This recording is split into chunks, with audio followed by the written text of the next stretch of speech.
प्रिय बच्चों नमस्कार।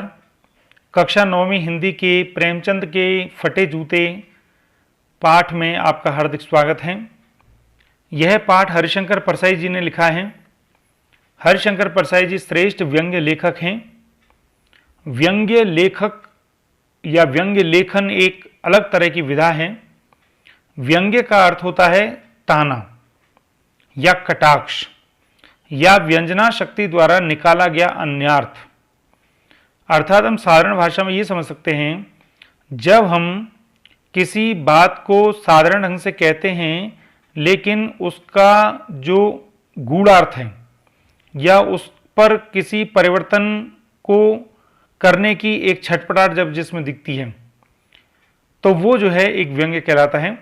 इस पाठ में हरिशंकर परसाई जी ने एक बहुत अच्छा व्यंग्य लिखा है प्रेमचंद जी के बारे में कि प्रेमचंद जी ने किस प्रकार से अपने फोटो के माध्यम से समाज पर व्यंग्य किया है। आप कक्षा 8 में बस की यात्रा पाठ पढ़ी चुके हैं, वो भी एक व्यंग्य पाठ था और आप उसमें देख चुके हैं कि किस तरह से हरिशंकर परसाई जी साधारण सी यात्रा को, साधारण सी बात को किस तरह से सामाजिक परिवर्तन तक ले जाने के इच्छुक रहते हैं। पहले लेखक परिचय पढ़ते हैं। हरिशंकर परसाई का जन्म सन 1922 में मध्य प्रदेश के होशंगाबाद जिले के जमानी गांव में हुआ। मुख्य पंक्तियों को मैंने बोल्ड कर दिया है, आप इनको बिंदुओं के रूप में लिख लेंगे और कठिन शब्दों को भी लिख लेंगे, उनको भी मैंने बोल्ड किया हुआ है। नागपुर विश्वविद्यालय से एमए करने के बाद कुछ दिनों तक इन्होंने अध्यापन किया। सन 1947 से स्वतंत्र लेखन करने लगे, मतलब किसी भी नौकरी में नहीं रहते थे, घर पर लेकर के स्वतंत्र लेखन फ्री होकर के लिखने लगे। केवल लिखने का इन्होंने काम बाद में स्वीकार किया। जबलपुर से वसुधा नामक पत्रिका निकाली जिसकी हिंदी संसार में काफ़ी सराहना हुई। सन 1995 में इनका निधन हो गया।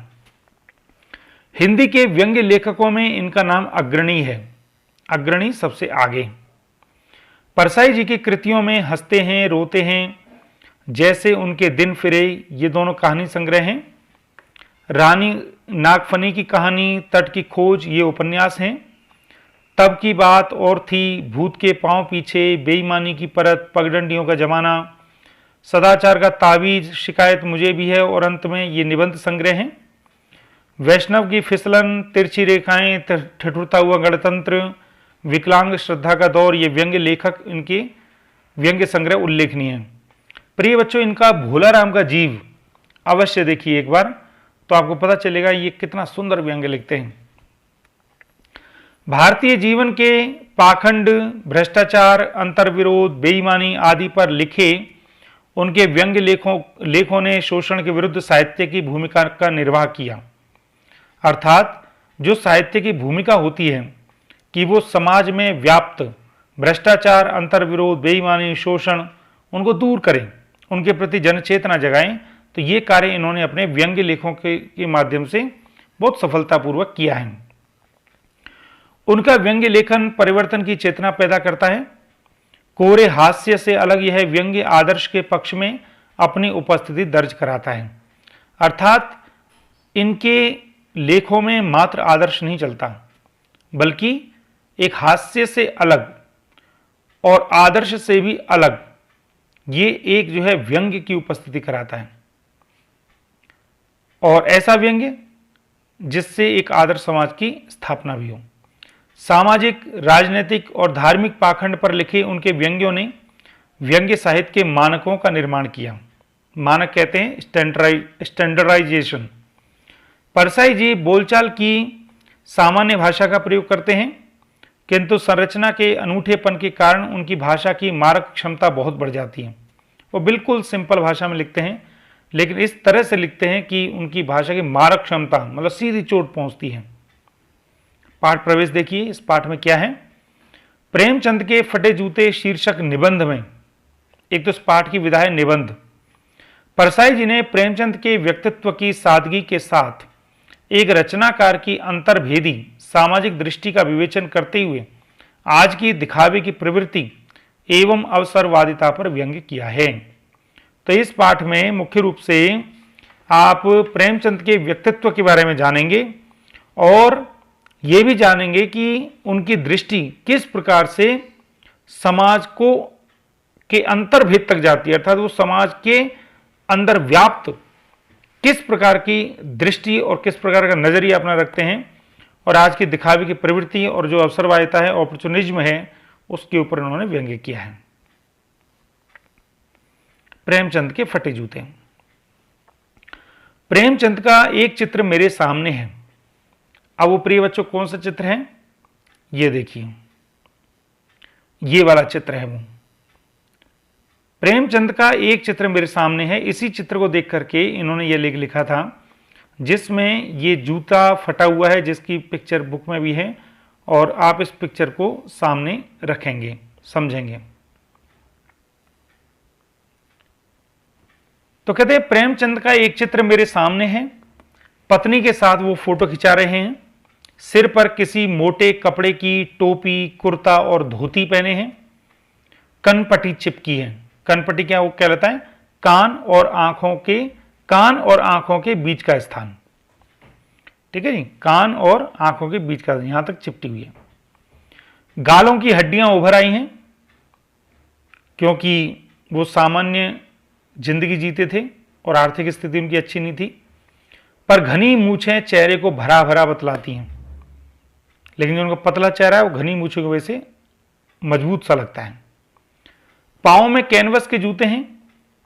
कैनवस के जूते मतलब जो पारंपरिक जूते हैं जो उस जमाने में चलते थे सामान्य रूप से, जिनके बंद बेतरतीब बंधे हैं।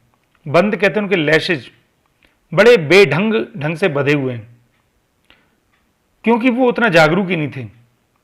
लापरवाही से उपयोग करने पर बंद के सिरों पर की लोहे की पतरी निकल जाती है। तो लैशेज में जो आगे एक लोहा सा होता है जिसमें लैश बंधा होता है, जिसकी वजह से शूज के छेदों में वो आसानी से चला जाता है। तो कहते वो लापरवाही से उपयोग करते थे, इसलिए वो पतरियां निकल गई हैं और छेदों में बंद डालने में परेशानी होती है। अब आप जानते हैं उसी की वजह से छेदों में वो अच्छे ढंग से जाता है। तो कहते उसके न होने से वो शूज में अच्छे ढंग से नहीं जाते हैं। तब बंद कैसे भी कस लिए जाते हैं, फिर वो क्या करते हैं, ऐसी तरह से बांध लेते हैं। कहते दाहिने पांव का जूता ठीक है, मगर बाएं जूते में बड़ा छेद हो गया है, जिसमें से अंगुली बाहर निकल रही है। आप एक बार देखिए, फिर इस चित्र को देख लीजिए। ये देखिए, ये इनकी टोपी है, चेहरे पर घनी मूछें हैं, और ये इनके पैरों में जूते हैं, साधारण मोटे कपड़े पहन रखे हैं, और ये उनकी धर्मपत्नी है। मेरी दृष्टि इस जूते पर अटक गई है। सोचता हूं फोटो खिंचाने की अगर यह पोशाक है तो पहनने की कैसी होगी। तो यहां पर वो बता रहे हैं कि प्रेमचंद जी कितने सादगीपूर्ण जीवन व्यतीत करते हैं। अर्थात हम ये जानते हैं कि जो लोग फोटो खिंचाते हैं वो जैसा नहीं होते उससे ज़्यादा दिखाने की कोशिश करते हैं, लेकिन प्रेमचंद की अगर यहां पर यह स्थिति है तो वास्तविकता में कैसी होगी। नहीं, इस आदमी की अलग अलग पोशाकें नहीं होंगी, इसमें पोशाकें बदलने का गुण नहीं है, यह जैसा है वैसा ही फोटो में खिंच जाता है। हरिशंकर प्रसाद जी कह रहे हैं, अर्थात वो दिखावे से दूर हैं। मैं चेहरे की तरफ देखता हूं। क्या तुम्हें मालूम है मेरे साहित्यिक पुरखे कि तुम्हारा जूता फट गया है और अंगुली बाहर निकल रही है। अब लेखक एक प्रश्न शैली में प्रेमचंद से पूछ रहे हैं, आप मेरे साहित्यिक पुरखे हो, पूर्वज हो, लेकिन क्या तुम्हें पता है कि तुम्हारा जूता फट गया है और अंगुली बाहर निकल रही है? क्या तुम्हें इसका जरा भी एहसास नहीं है? जरा लज्जा, संकोच या झेप नहीं है? झेप भी संकोच को ही कहते हैं। क्या तुम इतना भी नहीं जानते कि धोती को थोड़ा नीचे कर लेने से अंगुली ढक सकती है? मगर फिर भी तुम्हारे चेहरे पर बड़ी बेपरवाही, बड़ा विश्वास है। कहते तुम अगर चाहते तो अपनी धोती को नीचे करते तो ये उंगली ढक सकती थी, लेकिन तुमने ऐसा भी नहीं किया, और तुम्हारे चेहरे पर सबसे बड़ी बात है लज्जा और संकोच भी नहीं है, तुम्हारे चेहरे पर तो बड़ा विश्वास है। कहते और आप मेरे साहित्यिक पुरखे हो, आपसे मैंने बहुत कुछ सीखा है, क्योंकि प्रेमचंद जी का जन्म इनसे पहले हुआ था। फोटोग्राफर ने जब रेडी प्लीज कहा होगा तब परंपरा के अनुसार तुमने मुस्कान लाने की कोशिश की होगी। दर्द के गहरे कुएं के तल में कहीं पड़ी मुस्कान को धीरे धीरे खींचकर ऊपर निकाले रहे होंगे कि बीच में ही क्लिक करके फोटोग्राफर ने थैंक यू कह दिया होगा। अब वो कह रहे हैं कि जो एक फोटो खिंचाने का ढंग होता है, आप बैठे होंगे, फोटोग्राफर ने कहा होगा रेडी प्लीज, तैयार हो जाओ। अब आप बड़े समाज के कष्टों से दुखी रहते थे, इसलिए आपके मुस्कान बहुत कुएं के तल में थी, अर्थात आप मुस्कुराना बहुत मुश्किल से जानते थे, बहुत आपके हृदय के अंदर थी, लेकिन फिर भी आपने थोड़ी सी कोशिश की। लेकिन जैसे थोड़ी सी कोशिश की होगी तो फोटोग्राफर ने बीच में क्लिक किया कि थैंक यू कह दिया होगा। विचित्र है यह अधूरी मुस्कान। यह मुस्कान नहीं, इसमें उपहास है, व्यंग है। अब लेखक ये कह रहे हैं कि ये जो आपकी अधूरी मुस्कान जो हमें दिख रही है ना, ये इस अधूरी मुस्कान में बहुत सारे अर्थ निकल रहे हैं। इस अधूरी मुस्कान से एक व्यंग्य है, एक उपहास है, एक मजाक है, एक समाज की व्यवस्था पर एक चोट है, ऐसा मैं महसूस कर रहा हूं। तो इस पाठ में बच्चे दो चीजें आएंगी मुख्य रूप से। एक तो लेखक के जो प्रेमचंद के व्यक्तित्व में कौन कौन सी बातें इस फोटो के माध्यम से निकल रही हैं, और उन्होंने समाज पर किन किन चीजों पर चोट की है, कैसे चोट की है। यह कैसा आदमी है जो खुद तो फटे जूते पहने फोटो खिंचा रहा है पर किसी पर हंस भी रहा है। वो कहते हैं ऐसा तो देखा नहीं जाता, क्योंकि अक्सर आपके कपड़े खराब हों या जूते फटे हों तो आप ग्लानि से फोटो में दुखी दिखते हैं, पर कहते हैं इसमें तो ये हंस रहे हैं। ये विचित्र बात है। फोटो ही खिंचाना था तो ठीक जूते पहन लेते या नहीं खिंचवाते। फोटो न खिंचवाने से क्या बिगड़ता था। शायद पत्नी का आग्रह रहा हो और तुम अच्छा चल भाई कहकर बैठ गए होंगे, मगर यह कितनी बड़ी ट्रेजेडी है कि आदमी के पास फोटो खिंचाने को ही जूता ना हो। कहते हैं कि हो सकता है यह फोटो खिंचवाने की आपकी इच्छा न हो, पत्नी के आग्रह पर आपने किया हो, परंतु यह बात तो बड़ी दुख वाली है कि हमें यह पता चल गया कि आपके पास फोटो खिंचाने के लिए भी जूता नहीं है, अर्थात आपकी आर्थिक स्थिति इतनी कमजोर है। मैं तुम्हारी यह फोटो देखते देखते तुम्हारे क्लेश को अपने भीतर महसूस करके जैसे रो पड़ना चाहता हूं, क्लेश कष्ट, मगर तुम्हारी आंखों का यह तीखा दर्द भरा व्यंग्य मुझे एकदम रोक देता है। कहते मैं तुम्हारी आर्थिक स्थिति को देख करके दुखी होना चाहता हूं, लेकिन मुझे तभी ऐसा महसूस होता है कि तुम्हारी इन आंखों में कुछ व्यंग्य है, तो मैं उसको समझने की कोशिश करता हूं, तो कहते मैं रुक जाता हूं, क्योंकि मुझे पता है कि वो आर्थिक स्थिति किसी समझौता नहीं करने के कारण है और उसी पर हमें गर्व है। अब वो कह रहे हैं तुम फोटो का महत्व नहीं समझते, समझते होते तो किसी से फोटो खिंचाने के लिए जूते मांग लेते। लोग तो मांगे के कोट से वर दिखाई करते हैं और मांगे की मोटर से बारात निकालते हैं। फोटो खिंचाने के लिए तो बीवी तक मांग ली जाती हैं, तुमसे जूते ही मांगते नहीं बने। तुम फोटो का महत्व नहीं जानते। लोग तो इत्र चुपड़ कर फोटो खिंचाते हैं जिससे फोटो में खुशबू आ जाए। गंदे से गंदे आदमी की फोटो भी खुशबू देती है। आप देखिए इस पूरे पैराग्राफ में लेखक दिखावटी समाज पर व्यंग्य कर रहा है और प्रेमचंद को यह सिद्ध कर रहे हैं कि वो दिखावे की प्रवृत्ति से दूर हैं। अब वो कह रहे हैं कि प्रेमचंद जी, आज का जमाना तो ऐसा है कि लोगों को अगर फोटो खिंचवाना हो या और कोई काम करना हो तो चीज मांग के ले आते हैं।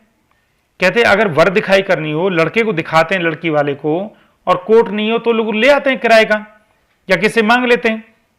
घर में गाड़ियां नहीं है, लेकिन जब बारात निकालते हैं तो किराए के ले आते हैं, दिखावा करते हैं कि दूसरों को ये लगे कि इनकी कार है।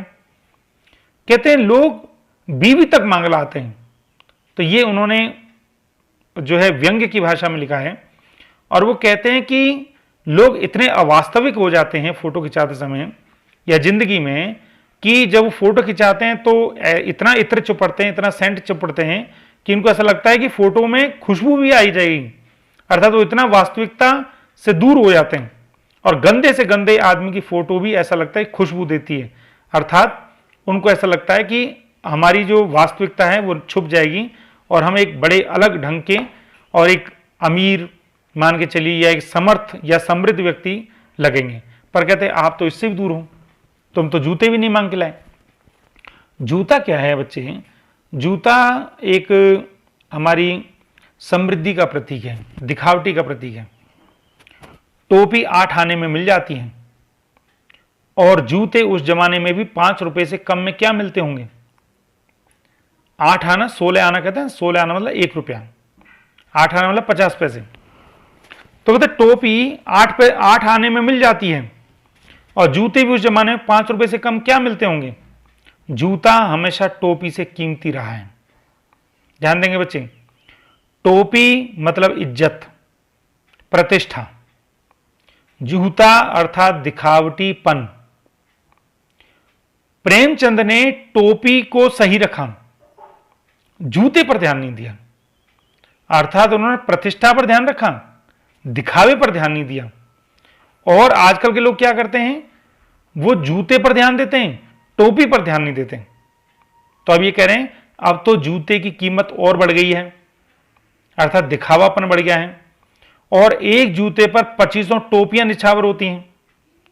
लोग दिखावे के चक्कर में कितनी भी प्रतिष्ठा को गवा देते हैं। तुम भी जूते और टोपी के आनुपातिक मूल्य के मारे हुए थे, अर्थात तुम भी इन चीजों को समझते थे, लेकिन तुमने टोपी पर ज्यादा ध्यान दिया। कहते यह विडंबना मुझे इतनी तीव्रता से पहले कभी नहीं चुभी जितनी मुझे आज चुभ रही है, जब मैं तुम्हारा फटा जूता देख रहा हूं। कहते लेकिन मुझे बड़ा दुख हो रहा है कि जब मैं तुम्हारी ये आर्थिक स्थिति देख रहा हूं। क्यों? तुम महान कथाकार, उपन्यास सम्राट, युग प्रवर्तक, जाने क्या क्या कहलाते थे, मगर फोटो में भी तुम्हारा जूता फटा हुआ है। कहते तुम महान कथाकार थे, तुमने 300 से ज्यादा कहानियां लिख दी। उपन्यास सम्राट, तुमने 14 उपन्यास लिख दिए बड़े बड़े। युग प्रवर्तक, तुम्हारे नाम से एक युग जाना गया, प्रेमचंद युग, और जाने क्या क्या कहलाते थे, लेकिन तुम्हारा जूता फटा हुआ है। कहते ये देख करके मुझे दुख हो रहा है। लेखक कहते हैं मेरा जूता भी कोई अच्छा नहीं है, यों ऊपर से अच्छा दिखता है। जूता मतलब आर्थिक स्थिति, यहां पर जूता मतलब आर्थिक स्थिति। कहते मेरी आर्थिक स्थिति भी ठीक नहीं है, लेकिन ऊपर से अच्छी दिखती है, और तुम अपनी आर्थिक स्थिति को दिखा देते हो कि मैं गरीब हूं। लेकिन कहते हम नहीं दिखाते, क्योंकि हम दिखावे में जीते हैं। अंगुली बाहर नहीं निकलती हमारी, पर अंगूठे के नीचे से तला फट गया। और तुम्हारा क्या है, अंगूठे के नीचे से तला नहीं फटा, लेकिन अंगुली बाहर निकल रही है। अर्थात तुमने अपने स्वाभिमान को बचा के रखा और दिखावे पर ध्यान नहीं दिया। हम लोग दिखावे पर ध्यान रखते हैं, स्वाभिमान पर ध्यान नहीं देते। कहते अंगूठा जमीन से घिसता है, और पैनी मिट्टी पर कभी रगड़ खाकर लहूलुहान भी हो जाता है। पूरा तला गिर जाएगा, पूरा पंजा छिल जाएगा, मगर अंगुली बाहर नहीं दिखेगी हम जैसे लोगों की। तुम्हारी अंगुली दिखती है पर पांव सुरक्षित है, मेरी अंगुली ढकी है पर पंजा नीचे से घिस रहा है। तुम पर्दे का महत्व तो नहीं समझते, और हम पर्दे पर कुर्बान हो रहे हैं। कहते हैं प्रेमचंद जी कि हम तो दिखावे पर कुर्बान हो रहे हैं, अपना सब कुछ दिखावे के लिए समर्पित कर देते हैं, लेकिन आप जो दिखावे पर नहीं जाते, आप हमारी तरह से नहीं है। हम लोग स्वाभिमान को बेच करके दिखावे को ऊपर रखते हैं, और आप अपने स्वाभिमान को ऊपर रखते हैं, दिखावे को ऊपर नहीं रखते। तुम फटा जूता बड़े ठाठ से पहने हो, बड़े मस्ती से पहने हो, बड़े सम्मान से पहने हो, अर्थात जो आप जिस स्थिति में हो उस स्थिति को बड़े सहर्ष रूप से स्वीकार करते हो। मैं ऐसे नहीं पहन सकता। फोटो तो जिंदगी भर इस तरह नहीं खिंचाऊं, चाहे कोई जीवनी बिना फोटो के ही छाप दे। अब करें आप जैसी स्थिति में वैसी स्थिति में स्वीकार कर रहे हैं रहना। कहते लेकिन हम जैसे लोग इसको नहीं करते, हम लोग दिखावे पर ज्यादा जाते हैं। तुम्हारी यह व्यंग्य मुस्कान मेरे हौसले पस्त कर देती है, मेरे उत्साह को गिरा देती है। क्या मतलब है इसका? कौन सी मुस्कान है यह? अब कहते तुम मुस्कुरा क्यों रहे हो? तुम किस चीज पर मुस्कुरा रहे हो? क्या होरी का गोदान हो गया? ये सब 3-4 उनकी कहानियां आएंगी। गोदान उपन्यास में वो जब होरी का गोदान होता है तो इस तरह से इस बात पर वो व्यंग्य में मुस्कुरा रहे हैं, समाज की रूढ़िवादिताओं पर। तो कहते क्या होरी का गोदान हो गया इसलिए मुस्कुरा रहे हो? क्या पूस की रात में नीलगाय हल्कू का खेत चर गई, ये बता रहे हो आप मुस्कान से? क्या सुजान भगत का लड़का मर गया क्योंकि डॉक्टर साहब क्लब छोड़ के नहीं आ सकते थे? नहीं, मुझे लगता है माधो औरत के कफन के चंदे की शराब पी गया, वही मुस्कान मालूम होती है। कहते हैं ये जो 4 कहानियों को उन्होंने यहां पर दिखाया, गोदान एक उपन्यास है बच्चे, पूस की रात कहानी है, सुजान भगत भी एक कहानी है, और ये वो कहानी है मंत्र कहानी है, और एक ये कफन कहानी है जिसमें माधो अपनी पत्नी के कफन के लिए इकट्ठे किए हुए पैसों से शराब पी जाता है। तो पूस की रात, मंत्र और कफन और गोदान, इन चारों को आप अवश्य देखिएगा, चारों यूट्यूब पर उपलब्ध हैं। तो लेखक ये कह रहे हैं कि ये जो आपकी मुस्कान है शायद इनकी वजह से आ रही है, और इनमें क्या है, इनमें समाज में व्याप्त रूढ़िवादिताएं, समाज में व्याप्त शोषण और समाज में व्याप्त लोगों की स्थिति है। मैं तुम्हारा जूता फिर देखता हूं कैसे फट गया है। मेरी जनता के लेखक प्रेमचंद जी को आम जनता का लेखक माना जाता था, क्योंकि उन्होंने अपनी कविताओं, उन्होंने अपने जो है लेखों, अपनी कहानियों, अपने उपन्यासों का जो केंद्र बिंदु रखा वो आम लोगों को रखा था। क्या बहुत चक्कर काटते रहे? क्या बनिए के तगादे से बचने के लिए मील 2 मील का चक्कर लगाकर घर लौटते रहे? अब वो अनुमान कर रहे हैं कि तुम्हारा जूता क्यों फट गया। तो कहते हैं मुझे लगता है कि ऐसा तो नहीं कि बनिया ने तुम्हारे ऊपर तगादा किया हो, आपने उनसे उधार लिया हो, उसने उधार पर ब्याज लगाई हो, और आप उससे बचने के लिए बार बार मील 2 मील के चक्कर लगा रहे हो, इसलिए जूता फट गया हो। पर कहते हैं ना जी, चक्कर लगाने से जूता फटता नहीं है, घिस जाता है। कहते ना, ऐसा तो आपने नहीं किया होगा, क्योंकि अगर ऐसा आप करते तो जूते नीचे से फटते, ऊपर से नहीं। अब आप देख रहे हैं फोटो में, बाएं साइड के जूते में छेद है। अब उन्होंने एक घटना दी है कुंभन दास जी की। कुंभन दास जी अष्टछाप कवियों में से एक कवि रहे। अष्टछाप कवि क्या हैं? ऐसे 8 कवि जो कृष्ण जी के भजन में लीन रहा करते थे, उनमें से एक थे कुंभन दास जी। तो कुंभन दास जी को एक बार अकबर ने बुलाया, तो वहां चले गए। तो कहते उस घटनाक्रम को देते हैं कि जब वो वहां गए थे तो उनके जूते घिसे थे, ऊपर से फटा नहीं था। तुम्हारा फटा है, अर्थात तुमने कहीं भी चक्कर नहीं लगाया, तुमने स्वाभिमान को नहीं बेचा। कहते कुंभन दास का जूता भी फतेहपुर सीकरी आने जाने में घिस गया था, उसे बड़ा पछतावा हुआ था, और उन्होंने क्या कहा था? आवत जात पन्हैया घिस गई, बिसर गयो हरिनाम। जब वहां से वो आए तो उन्होंने दुख व्यक्त किया था कि मैं अकबर के यहां क्यों गया, क्योंकि अकबर के यहां जाने से क्या हुआ? आवत जात पन्हैया घिस गई, पन्हैया जूते। कहते आने जाने से मेरे जूते घिसे, और क्या हुआ? बिसर गया हरिनाम। सबसे बड़ी बात यह, मैं कृष्ण जी का नाम भूल गया का अर्थात जितना समय मैंने वहां आने जाने में लगाया, इतने में तो मैं श्री कृष्ण जी का नाम और ले सकता था। तो उन्हें भी पछतावा हुआ था। कहते हैं और ऐसे बुलाकर देने वालों के लिए उन्होंने क्या कहा था? जिनके देखे दुख उपजत है, तिनको करवो परे सलाम। और उन्होंने ये कहा था, ऐसे लोग जो बुला करके हमें सम्मान देते हैं, हमें दान दक्षिणा देते हैं, कहते जिनके देखे दुख उपजत है, कहते ऐसे लोगों को देखने से दुख उपजता है, पैदा होता है। तिनको करवो परे सलाम, ऐसे लोगों को हम दूर से सलाम करते हैं। अर्थात हम लोग, कुंभन दास जी कहते हैं, हम लोगों को भगवान का नाम लेना चाहिए, राजा के सम्मान के लिए आने जाने में अपने समय को व्यर्थ नहीं करना चाहिए। तो ये घटनाक्रम केवल उन्होंने इसलिए दिया कि चलने से जूता घिसता है, फटता नहीं। तुम्हारा जूता कैसे फट गया? मुझे लगता है तुम किसी सख्त चीज को ठोकर मारते रहे। कहते हां, अब समझ में आ रहा है कि तुम्हारा जूता क्यों फटा। कहते मुझे लग रहा है कि तुम किसी सख्त चीज को ठोकर मारते रहे। सख्त चीज का अर्थ है जैसे किसी कठोर चीज पर ठोकर मारने से ऊपर का जूता फट जाता है। तो लेखक ये अनुमान कर रहे हैं कि हां, अब समझ में आया कि तुम जो रूढ़ियां हैं या जो उस समय की कुरीतियां हैं या उस समय की जो परंपराएं प्रचलन में हैं, आप उनको बदलना चाहते थे, उनको आप ठोकर मारते रहे, और उन चीजों पर सदियों से परत जमी हुई थी। उसे शायद तुमने ठोकर मार मार कर अपना जूता फाड़ लिया।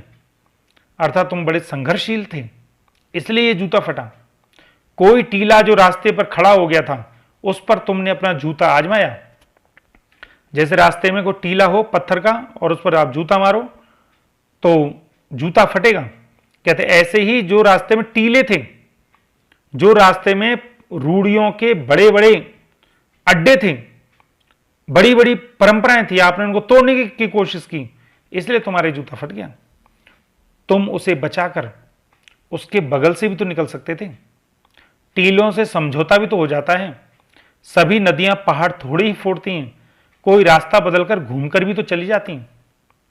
अब वो कह रहे हैं तुम उनसे बच के भी तो चल सकते थे, टीलों से, सख्त चीज से समझौता भी तो कर सकते थे।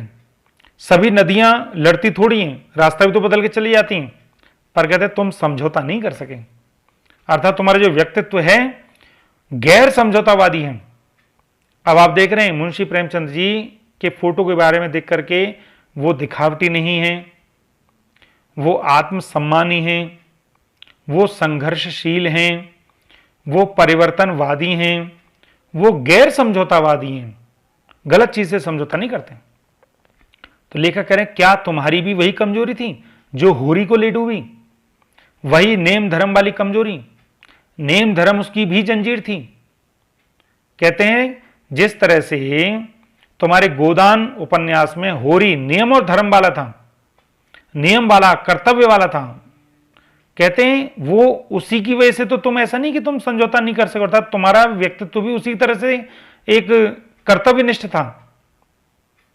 मगर तुम जिस तरह मुस्कुरा रहे हो उससे लगता है कि शायद नियम धर्म तुम्हारा बंधन नहीं, तुम्हारी मुक्ति थी। जिस प्रकार से व्यक्ति मुक्त होने पर आनंद महसूस करता है, लेकिन जिस तरह से आनंद महसूस करता है, ये नियम धर्म, ये स्वाभिमान, ये कर्तव्यनिष्ठा आपके लिए बंधन नहीं थी, आपके लिए तो एक आनंद का कारण थी, जिसकी वजह से आप मुस्कुरा रहे हैं। तुम्हारी यह पांव की उंगली मुझे संकेत सी करती है, जिसे तुम घृणित समझते हो उसकी तरफ हाथ की नहीं पांव की उंगली से इशारा करते हो। कहते मुझे तो ऐसा लग रहा है कि तुम इस पैर की उंगली से कुछ ऐसा संकेत कर रहे हो कि जिस प्रकार से हम किसी घृणित चीज पर, किसी बड़ी हेटफुल चीज की तरफ जब हम दिखाते हैं तो हम हाथ से इशारा करते हैं। तो कहते हैं लेकिन तुम्हें उससे इतनी घृणा है, समाज की कुछ नियमों से, समाज की कुछ परंपराओं से, तुम अपना हाथ भी नहीं दिखाना चाहते। तुम ये चाहते हो कि हाथ को दिखाने से भी हाथ की इज्जत खराब होगी, इसलिए तुम हाथ की बजाय अंगुली से दिखा रहे हो। तुम क्या उसकी तरफ इशारा कर रहे हो जिसे ठोकर मारते मारते तुमने जूता फाड़ लिया? अर्थात तुम्हारे पैर से क्या तुम उसी तरफ इंगित कर रहे हो? मैं समझता हूं, तुम्हारी अंगुली का इशारा भी समझता हूं और यह व्यंग्य मुस्कान भी समझता हूं। कहते मैं समझने की कोशिश कर रहा हूं सब। तुम मुझ पर या हम सभी पर हंस रहे हो, उन पर जो अंगुली छुपाए और तलवा घिसाए चले आ रहे हैं। कहते हैं निष्कर्ष यह है कि आपकी ये जो मुस्कान है वो ये अर्थ निकालती है, या उसका हम ये अर्थ निकाल रहे हैं कि तुम मुझ पर, लेखक कह रहे हैं मुझ पर या हम सभी पर आप मुस्कुरा रहे हो, व्यंग्य कर रहे हो, जो लोग अंगुली को छुपाते हैं। अंगुली को छुपाते हैं अर्थात दिखावे को व्यक्त नहीं करते हैं, लेकिन तलवा घिसाई चले आ रहे, अर्थात अपने आत्मसम्मान को, अपने स्वाभिमान को खत्म कर देते हैं।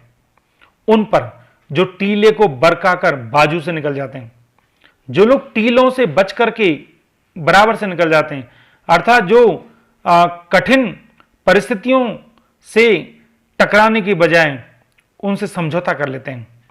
तुम कह रहे हो मैंने तो ठोकर मार मार कर जूता फाड़ लिया, अंगुली बाहर निकल आई पर पांव बचा रहा और मैं चलता रहा, मगर तुम अंगुली को ढांकने की चिंता में तलवे का नाश कर रहे हो, तुम चलोगे कैसे?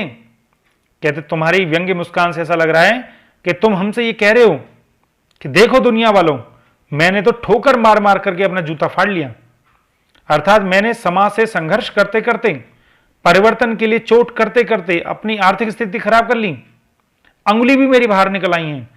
कहते लेकिन मेरा आत्मसम्मान पांव बचा रहा और मैं चलता रहा। आगे बढ़ता रहा। कहते लेकिन तुम दिखावा दिखाने के चक्कर में अपने आत्मसम्मान को नाश करते रहे, तुम आगे बढ़ोगे कैसे? मैं समझता हूं, मैं तुम्हारे फटे जूते समझता हूं, अंगुली का इशारा समझता हूं और तुम्हारी व्यंग्य मुस्कान को भी समझता हूं।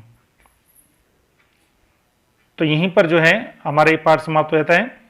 इस पाठ में हमने पढ़ा कि प्रेमचंद जी दिखावे से दूर थे, प्रेमचंद जी सादगीपूर्ण जीवन व्यतीत करते थे, प्रेमचंद जी संघर्षशील हैं, प्रेमचंद जी गैर समझौतावादी हैं और प्रेमचंद जी समाज की रूढ़ियों पर, परंपराओं पर, प्रचलनों पर, कुरीतियों पर चोट कर रहे हैं। और जो लोग अपने आत्मसम्मान के बदले मात्र दिखावे की राह पर चल रहे हैं, उन लोगों से वो मुस्कुरा रहे हैं। मुझे उम्मीद है यह पाठ, यह वीडियो, यह मेरा लघु प्रयास आपको अच्छा लगा होगा। अगर आपको मेरा यह प्रयास अच्छा लगा है तो आप वीडियो को लाइक, शेयर, सब्सक्राइब अवश्य करें, अन्य मित्रों को प्रेरित करें। और अगर इस पाठ से संबंधित या हिंदी से संबंधित अगर आपकी कोई शंका है या कोई आपको सुझाव है तो आप मुझे व्यक्तिगत रूप से संपर्क करें। आपका बहुत बहुत धन्यवाद। जय हिंद, जय भारत।